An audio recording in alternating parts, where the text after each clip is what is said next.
Hello everyone, कैसे हैं आप सब। यूपीएससी गाइड में आपका स्वागत है। और आज की जो डेट है वो है 23 जुलाई और हम देखने वाले हैं द हिंदू न्यूज़पेपर में प्रीलिम्स पॉइंट ऑफ व्यू से क्या क्या इंपॉर्टेंट न्यूज़ कवर थी। तो ये एक इमेज अवेलेबल थी जो कृष्णा रिवर से रिलेटेड है। तो एक खोजदी डैम है, उसमें भी काफ़ी ज़्यादा वाटर हो गई है फ्लो, इसीलिए ये पर्टिकुलर इमेज अवेलेबल थी। तो हमारे लिए इम्पोर्टेंट है कृष्णा रिवर सिस्टम को जानना। तो चलिए देखते हैं। तो कृष्णा रिवर कहाँ से ओरिजिनेट होती है? तो महाबलेश्वर, याद रखनी है आपको। तो महाबलेश्वर से ये ओरिजिनेट होती है और फिर आप ये देख सकते हैं ऐसे ऐसे ऐसे ट्रैवल करती है। तो हम देख लेते हैं कुछ इसकी बैंक्स जो हमारे प्रीलिम्स पॉइंट ऑफ व्यू से इम्पोर्टेंट है। तो कहाँ से ओरिजिनेट होती है? तो महाबलेश्वर से। और राइट बैंक कौन कौन सी है? तो कोयना, वरना, पांचगंगा, घाटाप्रभा, मालाप्रभा और तुंगभद्रा। तो यहाँ देख सकते हैं कोयना, वरना, पंचगंगा, घटप्रभा, मालाप्रभा और ये तुंगभद्रा। और लेफ्ट ट्रिब्यूटरीज कौन कौन है?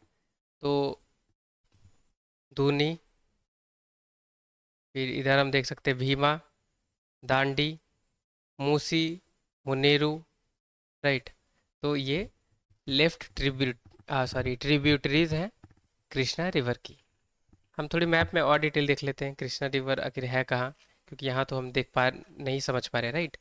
तो ये हम देख सकते हैं, ये है कृष्णा रिवर। ठीक है। तो ये आंध्र प्रदेश, और यहाँ पे आप देख सकते हैं ये दूसरी स्टेट से आती है। तो ये देख सकते हैं इधर कृष्णा, ये इसकी रूट है।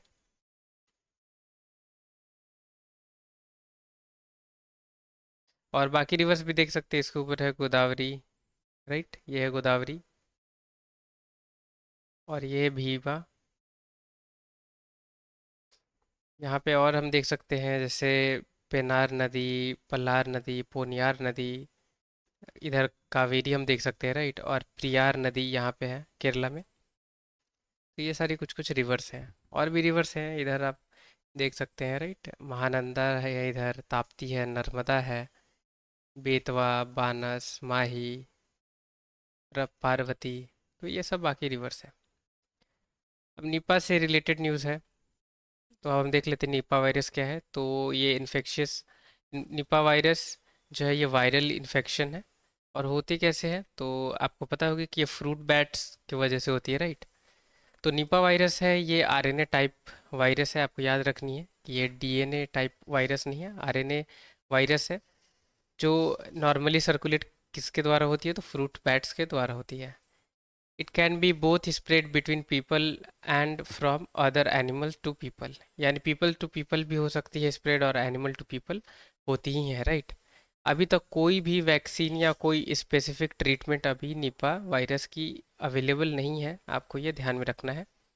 निपा की पहली आउटब्रेक कहाँ रिपोर्ट हुई थी? तो मलेशिया सिंगापुर में हुई थी। ठीक है। मलेशिया सिंगापुर में पहली बार हुई थी। फिर हम देख सकते हैं कि बांग्लादेश और इंडिया में भी इसकी प्रोमिनेंस है। तो Nipah virus first seen in 1998 in peninsula Malaysia, peninsular Malaysia, in pigs and pigs farmer. तो सबसे पहले ये पिग्स में देखी गई और पिग फार्मर्स में ये हुई थी। अभी हम जैसा कि देख लेते हैं, ये पर्टिकुलर न्यूज़ जो थी ये इंडियन इंटरनेशनल लेबर ऑर्गेनाइजेशन से रिलेटेड थी। तो हम देख लेते हैं आईएलओ को। तो International Labour Organisation, the International Labour Organisation is a United Nation agency. आपको पता होगा कि यूनाइटेड नेशन की ये एजेंसी है। अब काम क्या करती है? तो advance social and economic justice bye setting international labour standards. तो लेबर स्टैंडर्ड्स ये को सेट करती है ताकि सोशल और इकोनॉमिक जस्टिस जो भी इंडिविजुअल है उसे मिल पाए। अब ये फाउंड कब हुई थी? तो 1919 में हुई थी अंडर लीग ऑफ नेशंस। ये लीग ऑफ नेशंस के अंदर ये 1999 में इस फाउंड की गई थी। और it is one of the first and oldest specialised agency of UN. तो आपको ये याद रखनी स्टेटमेंट कि सबसे ओल्डेस्ट और सबसे पहली स्पेशलाइज्ड एजेंसी यूनाइटेड नेशन की आईएलओ है। अब हेडक्वार्टर्स कहाँ है आईएलओ की? तो जिनेवा, स्विट्ज़रलैंड। ये और हमें एक फैक्ट याद रखनी है कि नोबेल प्राइज़, पीस प्राइज़ भी आईएलओ को मिली थी कब? तो 1969 में। और इंडिया फाउंडिंग मेंबर है इंटरनेशनल लेबर ऑर्गेनाइजेशन की। अब 8 कन्वेंशन है पर्टिकुलर इंटरनेशनल लेबर ऑर्गेनाइजेशन की, जिसमें से इंडिया ने 6 को साइन किया हुआ है। अब ये 6 कौन कौन सी हम देख लेते हैं। Force labour convention, abolition of force labour convention, equal remuneration convention, discrimination convention, minimum age convention और worst form of child labour convention. तो ये टोटल 6 हैं, आपको याद रखनी है। और 2 कन्वेंशन इंडिया ने नहीं साइन किया है, वो क्या है, freedom of association and protection of right to organise convention convention और right to organise and collective bargaining convention. तो ये 2 कन्वेंशन इंडिया ने साइन नहीं किया है। तो स्टेटमेंट वाइज आपसे पूछ के यूपीएससी कंफ्यूज कर सकती है, तो आपको ये से याद रखनी है। अब ये प्रियार रिवर के रिगार्डिंग है कि अभी 8 फीट और राइज हो गई है इसमें वाटर। तो ये हम देख सकते हैं, ये है प्रियार रिवर जो केरला की है, राइट। अब ये एक न्यूज़ थी कि किस आर्टिकल है वैसे, कौन सी बिल को हम डिफाइन कर सकते हैं मनी बिल। तो आपको पता होगा कि इंडियन कॉन्स्टिट्यूशन में 110 ए से 110 एफ तक मनी बिल डिफाइंड है। अब कौन सी बिल को हम मनी बिल कर सकते हैं, जब अगर कोई सी भी टैक्सेशन की रिलेटेड अगर बिल है, तो अगर बोरोइंग अगर गवर्नमेंट को अगर बोरोइंग करनी है, वैसी बिल को हम मनी बिल कहेंगे। या कंसोलिडेट फंड या कंटीजेंसी फंड हो, तो उन सब से पैसे निकालने हो की बात अगर आएगी, तब वो बिल को मनी बिल कही जाएगी। अगर अप्रोप्रिएशन बिल अगर पास होती है, right, consolidate fund of India से पैसे निकालने के लिए, तो उसे भी मनी बिल कही जाएगी। या कोई सी भी एक्सपेंडिचर अगर चार्ज है कंसोलिडेट फंड में, जैसे प्रेसिडेंट वगैरह की सैलरी, राइट, तो वैसे बिल को भी मनी बिल कही जाएगी। या पब्लिक अकाउंट या कंसोलिडेट फंड या ऑडिट ऑफ अकाउंट यूनियन या स्टेट की अगर बात अगर चल रही है, तो वो भी मनी बिल है। अब मनी बिल मैं आपको बता दूं कि मनी बिल लोकसभा में ही इंट्रोड्यूस होती है और ये बाद में राज्यसभा के पास जाती है। अगर राज्यसभा 14 दिन में इसे पास कर देती है वहाँ से, या अगर कुछ रिकमेंडेशन देती है या पास नहीं करती है, तो वैसे कंडीशन में भी ऑटोमेटिकली ये पास हो जाती है बिल। अगर राज्यसभा ने पास किया तब भी, नहीं पास किया तब भी मनी बिल ऑटोमेटिकली पास हो जाती है। रिकमेंडेशन देती है तो लोकसभा पे डिपेंड करती है कि वो रिकमेंडेशन एक्सेप्ट करे या ना करे। करे तो ठीक, नहीं करे तो भी ये बिल पास हो जाती है। और आपको पता हो कि ये बात कि डिफाइन कौन करता है, फाइनेंशियल बिल है या मनी बिल है या ऑर्डनरी बिल है, तो वो हमारे काम है स्पीकर की। तो स्पीकर इसे डिफाइन करते हैं कि ये बिल जो है ये मनी बिल है या नहीं। तो ये इतनी इंपॉर्टेंट हमारे लिए बिल के बारे में जानना, राइट। तो इंट्रोड्यूस कहाँ होती है, तो लोकसभा। राज्यसभा के पास कोई पावर नहीं है, राइट, रिजेक्ट करने की या उसे होल्ड करने की। और कौन डिफाइन करता है ये बिल, तो प्रेसिडेंट नहीं, इसे स्पीकर डिफाइन करते हैं। अभी मनरेगा से रिलेटेड एक और आर्टिकल थी, तो हम मनरेगा को देख लेते हैं। Mahatma Gandhi national rural employment guarantee scheme, ये लॉन्च कब हुई थी, तो 2005 में। किसके अंडर में है, तो मिनिस्ट्री ऑफ रूरल डेवलपमेंट के अंदर है। ये क्या करती है, तो ये प्रोवाइड करती है लीगल गारंटी 100 डेज की एम्प्लॉयमेंट के लिए हर फाइनेंशियल ईयर में, ठीक है। तो ये प्रोवाइड करती है कोई भी अडल्ट मेंबर होंगे कोई सी भी रूरल हाउस होल्ड में जो काम करने के लिए तैयार है, राइट, तो अनस्किल्ड मैनुअल वर्क होती है वही प्रोवाइड की जाती है, तो वो कर सकते हैं। तो आपको याद रखनी है कब लॉन्च की गई है, ठीक है, किस मिनिस्ट्री के अंदर है और कितने दिन की गारंटी की जाती है, तो 100 डेज की ही है। और कोई सी भी अडल्ट मेंबर वो हाउस होल्ड में वर्क कर सकते हैं। अब हम ये एक न्यूज़ देखते हैं, ये कार्बन बॉर्डर एडजस्टमेंट टैक्स के रिलेटेड थी। तो अब हम देख लेते हैं कि कार्बन बॉर्डर एडजस्टमेंट मैकेनिज्म ये लाई किसके द्वारा गई है। तो ये यूरोपियन यूनियन ने एक पर्टिकुलर टाइप की एक टैरिफ है जो यूरोपियन यूनियन ने लाया है। क्यों लाया है, ताकि कोई सी भी प्रोडक्ट इंपोर्ट अगर हो रही है यूरोपियन यूनियन में, राइट, वो इन्वायरमेंटली सस्टेनेबल होनी चाहिए। तो आपको याद रखनी है कौन सी नेशन से ये यूनियन से ये रिलेटेड है, तो यूरोपियन यूनियन से। अब इंडिया के क्या कंसर्न है इस पर्टिकुलर जो मैकेनिज्म है इससे, क्योंकि डायरेक्ट या इनडायरेक्ट एमिशन जो होती है आयरन की मैन्युफैक्चरिंग या स्टील या एलुमिनियम की मैन्युफैक्चरिंग में, राइट, तो वो इंडिया के लिए मेजर कंसर्न है। क्योंकि ये ये जो पर्टिकुलर मैन्युफैक्चर होती है, राइट, इसमें ज़्यादा एमिशंस होती हैं, राइट। तो अगर ज़्यादा एमिशंस रहेंगी तो 90.8 से 52.7% कार्बन टैक्स इंडिया पे इम्पोज होगी।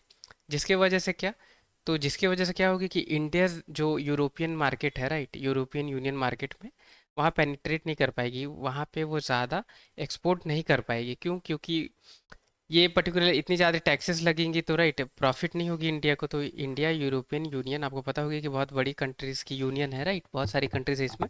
तो इंडिया को इकोनॉमिकली बहुत या फाइनेंशियली बहुत लॉस हो जाएगी, तो यही इंडिया की कंसर्न है इस पे। अब युगांडा के बारे में न्यूज़ थी तो हम देख लेते हैं मैप। अब ये देखते हैं मैप युगांडा कौन कौन सी कंट्री से बाउंड्री शेयर होती है। तो केनिया, राइट, साउथ सूडान और डेमोक्रेटिक रिपब्लिक ऑफ कॉन्गो, और यहाँ रवांडा से होती है, और इधर तंजानिया से होती है। तो आपको याद रखनी है Kenya, south Sudan, DRC, Rwanda और तंजानिया। डीआरसी मतलब डेमोक्रेटिक रिपब्लिक ऑफ कॉन्गो। अब ये कुछ कुछ और इम्पोर्टेंट है ये मैप में, ये आप देख सकते हैं। ये वाटर बॉडी, ये है विक्टोरिया लेक। अब विक्टोरिया लेक भी देख लेते हैं कौन तीन कंट्री से इसकी शेयर होती है बाउंड्री। तो युगांडा, केनिया और तंजानिया, याद रखनी है आपको। और कुछ डिटेल में देख लेते हैं। तो ये देखते हैं, ये है लेक विक्टोरिया, ठीक है। ये इक्वेटर से क्रॉस होती है, आप देख सकते हैं युगांडा में भी इक्वेटर पास होती है, राइट। ये लेक अल्बर्ट देख सकते हैं, और इधर से वाइट नाइल रिवर आती है, राइट, युगांडा में। और वाइट नाइल जो रिवर है उसी आगे बढ़ के वही लेक अल्बर्ट में मर्ज होती है, राइट, वहाँ पे लेक अल्बर्ट फॉर्म होती है। यहाँ पे कुछ और इम्पोर्टेंट है, यहाँ देख सकते हैं विक्टोरिया नाइल रिवर, लेक कवाइना यहाँ पे है, आर्चवा ले रिवर यहाँ पे है, लेक केयोगा, लेक केयोगा ये आप देख सकते हैं यही कंट्री में है, ठीक।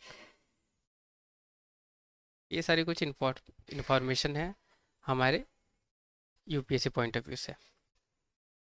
अब कोर्सिया के बारे में न्यूज़ है तो हम देख लेते हैं कोर्सिया कहाँ पे है। तो ये है इटली। अब ये है कोर्सिया, कौन कौन सी कंट्री से शेयर होती है बाउंड्रीज की। तो सोल्वेनिया से होती है, बोस्निया से होती है, राइट, और इधर सर्बिया से आप देख सकते हैं, इधर हंगरी से देख सकते हैं। मेन पर्पस वही है कि ये कंट्री पर्टिकुलर है कहाँ वो आपको बताना। तो ये मेडिटेरियन सी है, राइट, ये वाली, तो आपको ये पता होनी चाहिए। अब यूएई ने अभी कुछ पर्सन्स को जो बांग्लादेशी थे नेशनलिस्ट वो प्रोटेस्ट कर रहे थे तो उन्हें अभी जेल भेज दिया है। तो हम देख लेते हैं यूएई कहाँ पे है। तो ये है यूएई, पर्शियन गल्फ में आप देख सकते हैं, राइट। ये ओमान है, ये ईरान है। अब पर्शियन गल्फ से कौन कौन सी कंट्री की बाउंड्री शेयर होती है, यूपीएससी में क्वेश्चन ये पूछी जा सकती है, तो हम देख लेते हैं।